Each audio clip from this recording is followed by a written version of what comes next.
Hello guys, मैं आज आपके लिए लाया हूं दुनिया के ऐसे आविष्कारों के बारे में जिनके कारण आविष्कारकर्ताओं की जान चली है। दोस्तों, इन आविष्कार को करते समय साइंटिस्टों की जान चली गई।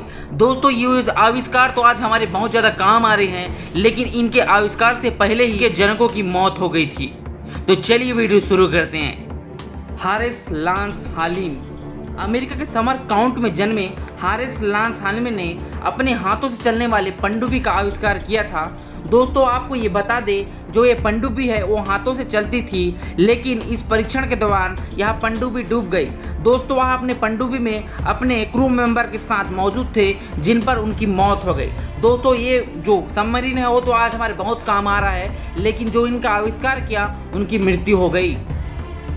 हेनरी स्मोलिंस्की, आप इनको उड़ाने वाली कार बनाने के लिए भी जानते हैं।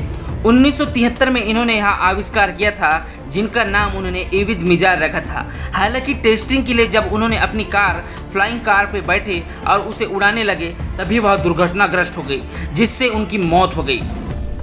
फ्रांज रिचेल्ड, ऑस्ट्रेलिया में जन्मे फ्रांज रिचेल्ड को आधुनिक विंग सूट का आविष्कारक माना जाता है।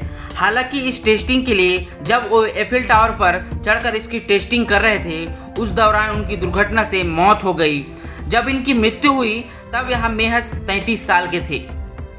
मैरी क्यूरी, रेडियम और पोलोनियम नामक तत्वों की खोज करने वाली मशहूर भौतिक विधि और रासायनिक शास्त्री मैरी क्यू की मृत्यु उनकी खोज के कारण हो गई। दरअसल मैरी क्यू रेडियो एक्टिविटी पर काम कर रही थी, लेकिन उन्होंने इस बात का बिल्कुल भी अंदाजा नहीं था कि वह कितनी खतरनाक हो सकती थी। उनके शरीर का उस पर बहुत ज़्यादा बुरा प्रभाव पड़ा, जिसकी वजह से उनकी मृत्यु हो गई।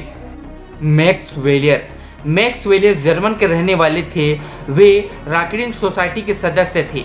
साल 1930 में एक रॉकेट का आविष्कार कर रहे थे जो ऑटोमोबाइल्स को रफ्तार दे सकती थी। उनका यह आविष्कार टेस्टिंग के दौरान फट गया और उसके कारण उनकी मौत हो गई। दोस्तों, उनके शरीर के हजारों टुकड़े हो गए।